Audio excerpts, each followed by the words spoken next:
Hey everyone, ready to ditch those get-rich-quick schemes and dive into some real wealth strategies. I like it. Today we're taking a deep dive into Wealth Secrets of the 1% Ooh. by Sam Wilkin. And let me tell you, it's a lot more interesting than those typical like millionaire next door kind of books. Absolutely. This isn't just about, earning a good living. Right. This is about understanding how these colossal fortunes are really built. Mm-hmm. Mm-hmm. And it might actually challenge some of your assumptions about how wealth is created. You think being a banker is the only way to reach the top 1%. Right. Think again. We're going to be exploring how that massive wealth, the kind that really lasts, often comes from bending or maybe even breaking the rules of that, that perfect market we always hear about. Yeah, the perfect market myth. Exactly. And what's so fascinating is that this isn't just a modern thing. We'll be looking at figures throughout history, like all the way from ancient Rome to the rise of Silicon Valley, and uncover the strategies they used to build up just unimaginable fortunes. So get ready to meet Marcus Crassus. He was a Roman real estate mogul who basically turned political chaos into a cash cow. Oh, yeah. And then there's Cornelius Vanderbilt, an American tycoon who practically invented cutthroat competition. Yeah, and those are just the tip of the iceberg. Right. We're also going to be exploring the rise of modern finance with guys like J.P. Morgan, and of course we'll dive into the world of those tech giants like Bill Gates. Okay, so let's unpack this whole perfect market myth. Okay. That economic theory that says competition drives profits down. Right. Right. In a truly perfect market, everybody would have equal access to information and resources, right? Leading to fair competition, minimal profits, all that. So then how do we explain billionaires, massive sustained wealth? That just kind of suggests that there's something else is going on, right? You're exactly right. The author, he argues that the real world, well, it's far from perfect. Right. The very existence of the 1% with those huge fortunes kind of points to the fact that they're playing by a different set of rules. Almost like a secret society of wealth building. You could say that. And throughout this deep dive would be uncovering some of those wealth secrets. Ooh, exciting. And examining how they've been used, throughout history to amass these incredible fortunes. Love it. This is where things get really interesting. It does. Let's start with a trip back in time, all the way to ancient Rome. Okay. Picture this. You're in the Roman Republic, and there's this savvy real estate investor named Marcus Crassus, and he's making a killing amidst all this political turmoil. Crassus was a master at capitalizing on chaos, for sure. One of his most successful strategies was, it involved exploiting something called Sulla's prescriptions. Sulla's what now? So basically, imagine these lists of political enemies. Oh, okay. Drawn up during a time of, crazy political violence. Gotcha. If you were on the list, you were in big trouble. You could lose your property, even be killed. Wow, so Crassus, he just swooped in and bought all those distressed properties on the cheap. Precisely. He bought them up at bargain prices. That was the foundation of his wealth. A stark example of how instability can create opportunities for those willing to play the game. So it's kind of like profiting off of someone else's misfortune. Pretty ruthless. Well, yeah, it's definitely... well, cutthroat. It's a different time, a different mindset. But Crassus, he wasn't just a one-trick pony, right? No, not at all. He also had a kind of an innovative approach to slavery, which was a big part of the Roman economy at the time. Yeah. Instead of just seeing slaves as cheap labor, he actually invested in educating them. He did. It's fascinating. Think about that. He was increasing their skills and their value. Right. So he could either hire them out for more money or even sell them at a higher price. Exactly. Very crude business move. It allowed him to increase his wealth even further. Wow. Crassus's story really shows us that these true wealth secrets aren't always about being ruthless, Sometimes it's about recognizing that hidden value where others don't even bother to look. It makes you wonder if there are those kind of overlooked opportunities in today's world, right? Right. Maybe we should all brush up on our Roman history. Maybe so. But for now, let's fast forward a few centuries. Okay. To 19th century America. This was the era of the robber barons. Ooh, robber barons. Yeah, these were industrialists who built empires by understanding and exploiting two key concepts: natural monopolies and economies of scale. I've heard of robber barons, but those terms, they sound a little textbooky. Yeah, well, let's break it down. Okay. So a natural monopoly happens when it's just more efficient for one company to control an entire industry. Okay. Think of things like utilities, like your electricity or water. Right. It doesn't make much sense to have a bunch of companies all laying down separate pipes or power lines, right? Right. Yeah, I get it. So how did those robber barons actually use this natural monopoly to their advantage? Well, let's take Cornelius Vanderbilt as an example. He was absolutely ruthless in his pursuit of monopolies in shipping and railroads. Wow. He wasn't afraid to engage in these brutal price wars to bankrupt his rivals, even if it meant losing money in the short term. Sounds pretty intense. He was. But Vanderbilt knew that by controlling vital infrastructure like the railroads, he could ultimately dictate the prices and rake in huge profits. It was like a long game, huh? It was, and it paid off big time. It's like playing Monopoly, but in real life. Exactly. Buy up all the properties, charge everyone rent. Exactly. Now let's move on to John D. Rockefeller, the oil tycoon. Okay. He took the whole concept of economies of scale to another level. Economies of scale. Remind me what that means again? Sure. Basically, it means that the more you produce of something, the lower the cost per unit becomes. Right. Rockefeller understood this perfectly. So basically, the more oil he produced, Yes. the cheaper it became for him. Exactly. So he had this built-in advantage over smaller competitors. Exactly. And he was brilliant. He masterminded the creation of the South Improvement Company, Okay. which was basically a cartel designed to control oil refining and transportation. Ooh, a cartel. Yeah. And this allowed him to really squeeze out the competition and dominate the market. That's like a wealth secret straight out of a spy movie. Right? It was a brilliant, maybe controversial, but absolutely brilliant strategy Yeah. that allowed Rockefeller to, build one of the largest fortunes in history. Okay, so we've got Crassus exploiting political chaos, Vanderbilt crushing his competition, Yeah. and Rockefeller building this giant oil empire. These guys were playing hardball. They definitely were. And their stories show a common thread here, don't they? What's that? Understanding and manipulating the systems around you, that's really key to achieving extraordinary wealth. It's like they were all playing a different game than everyone else. One with these hidden rules and like secret strategies. Exactly. And as we go further into this deep dive, Okay. we'll uncover even more of these wealth secrets and see how they've shaped the world we live in today. Oh, I can't wait. It's going to be good. I can't wait to see what other secrets are lurking out there. Trust me, you won't be disappointed. Now, how about we step into the 20th century Okay. and explore the world of finance, where figures like J.P. Morgan were making their mark. Okay, J.P. Morgan, the name rings a bell, but remind me, why is he so important to this whole wealth secrets thing? Well, Morgan essentially became the banker to America, Oh, wow. financing the mergers that created some of the biggest companies in history. So he wasn't just lending money, he was actually shaping entire industries. Exactly. He saw the potential in consolidating these smaller companies into massive corporations. Right. For example, he financed the creation of U.S. Steel, Okay. which became a dominant force in the American economy. So instead of building one company, Right. he was like orchestrating the creation of giants? That's a great way to put it. Morgan knew that controlling capital, that was the ultimate power move. He even famously said, without control, you cannot do anything. And he really used that control to build a financial empire. Wow, that's a powerful statement. Okay, so if Morgan was like the king of traditional finance, Okay. what about the world of hedge funds? Yes. High finance, complex strategies. Right. One of the most intriguing and maybe cautionary tales Okay. from this world is the story of long-term capital management, or LTCM. LTCM, wasn't that the hedge fund that kind of spectacularly imploded in the late 90s? That's the one. Run by a team of brilliant mathematicians, Oh, wow. Nobel Prize-winning economists even. Okay. They truly believe they could outsmart the market with these sophisticated models and, a lot of leverage. Leverage? You mean borrowing tons of money to amplify their bets? Sounds kind of risky. It was, but for a while it worked beautifully. I mean, LTCM generated enormous returns, attracted investors from all over. Okay. But then, What happened? Did their math just stop working? in a way, yeah, they relied heavily on historical market data to build those models, Uh-huh. assuming that, past trends would just continue. Right. But the market, well, it could be incredibly unpredictable. So when something unexpected happened, their whole system just kind of went haywire. Pretty much, the Russian government, they defaulted on their debt in 1998. Oh, wow. It triggered a chain reaction, total shockwaves through the global financial system. Okay.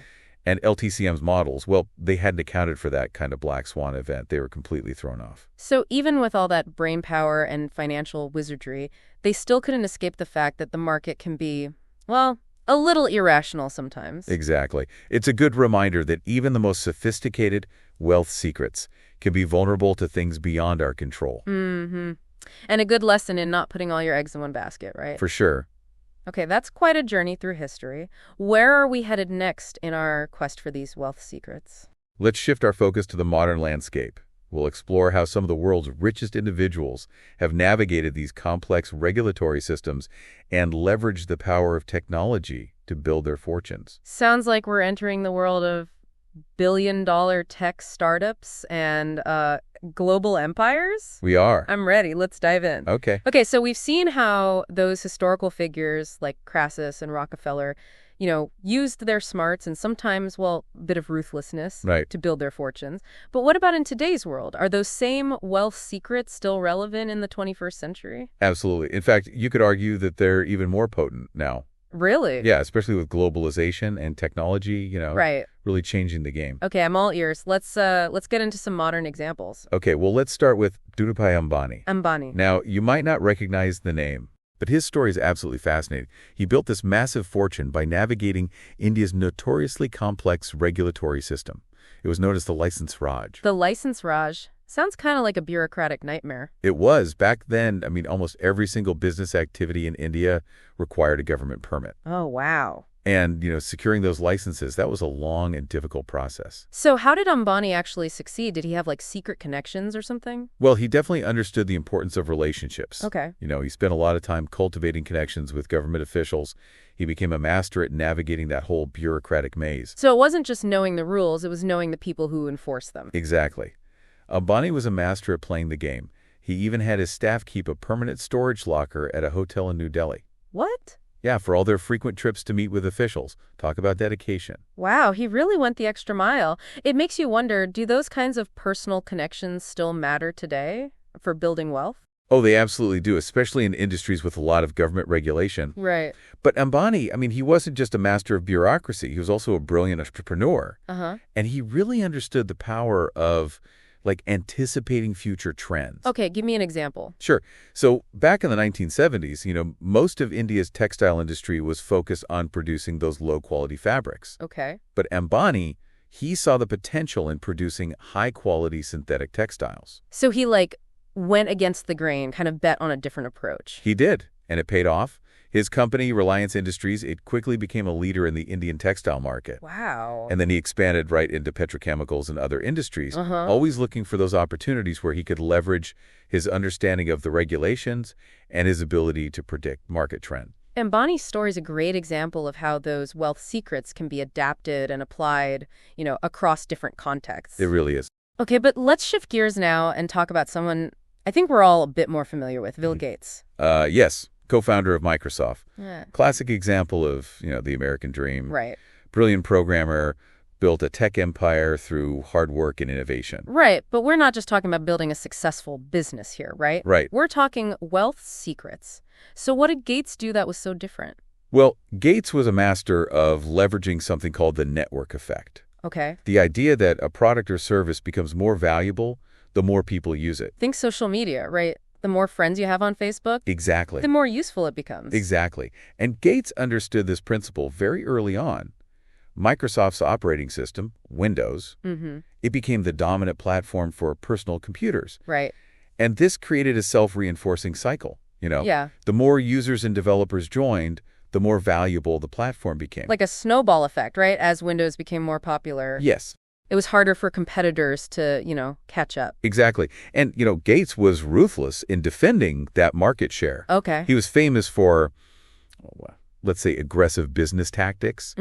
And he wasn't afraid to use Microsoft's dominance to really squeeze out those rivals. It seems like there's a pattern here, right? Yeah. From Crassus to Ambani to Gates, all these most successful wealth builders, they're not just, brilliant or hardworking. They're also, willing to kind of push the boundaries, play the game to their advantage. That's a really good observation. They understand that true wealth, it often comes from operating outside those traditional rules of the game, whether it's navigating those complex regulations or really leveraging the power of those network effects. Okay, so we've seen how some of the world's wealthiest individuals have used their smarts, their connections, to build fortunes. But where does that leave the rest of us? Are we just, pawns in their game? That's a really good question, and one I think we all need to think about.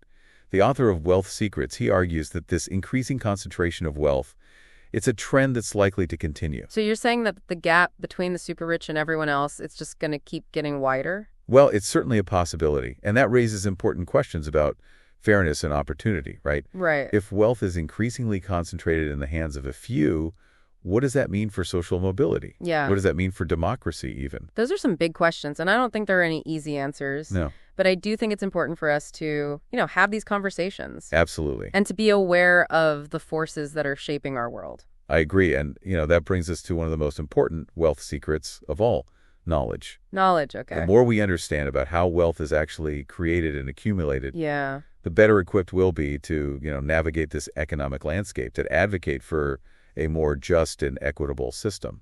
So you're saying even if we don't all become billionaires, right, just understanding these wealth secrets can help us make smarter decisions about our own finances, exactly, and our lives. It's about empowering yourself, with that knowledge, right, and using it to make informed choices. Yeah, I like that. It's about taking control, even if it's just a little bit. Okay, that's a lot to process. We've gone from ancient Rome to modern India. I know. From robber barons to tech giants. What's the biggest takeaway for you so far?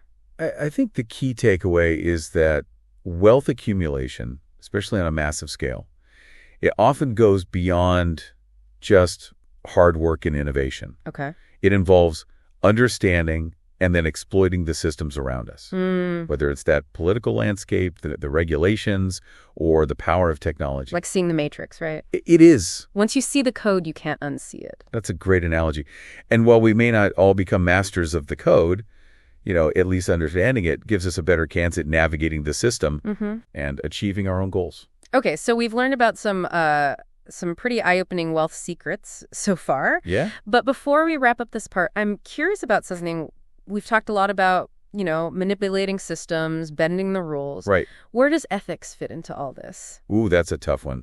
That's a question that deserves its own deep dive, really. Mm-hmm. What's considered ethical in one situation might be seen as totally unethical in another. So it's not always black and white. Exactly. And it's important to remember that these wealth secrets, they're just tools. Okay. It's really how they're used that's up to the individual. So it's about using those tools responsibly and ethically. But I gotta admit, some of the examples we've talked about, Crassus profiting off his political enemies or Rockefeller with his cutthroat tactics. I mean, it makes me wonder if it's even possible to accumulate that kind of wealth without, stepping on a few toes along the way. That's a valid concern, and one that I think we should all be aware of.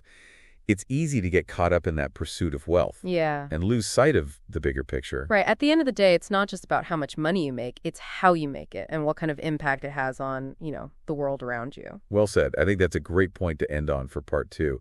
We've covered so much ground, but there's still more to explore. Stay tuned for part 3, where we'll dive even deeper into the implications of these wealth secrets and what they could mean for the future.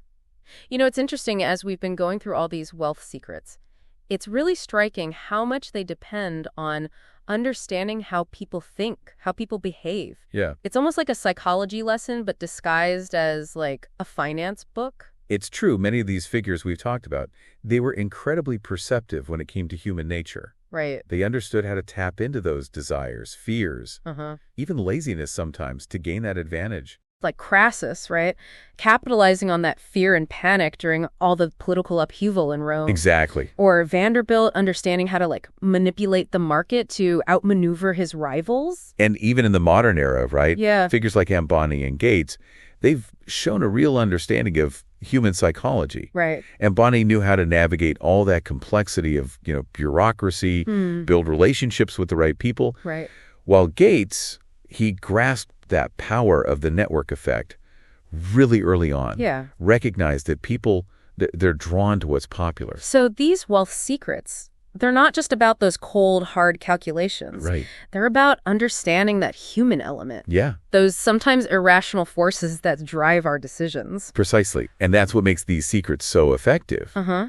They're hidden in plain sight. Right. Operating on a level that most people just aren't even aware of. It's like they're speaking a different language almost, one that's based on understanding those quirks of human behavior. Exactly. And the more complex our world gets, the more important it becomes to, be fluent in this language. So how do we become more fluent? Do we all need to, like, go back to school and get psychology degrees? Well, not necessarily, Okay. but we can start by just paying closer attention, to the world around us. Why do we make the choices we do? What influences our decisions? It's about being more aware of our own biases and how they might be, used against us. That's a great point.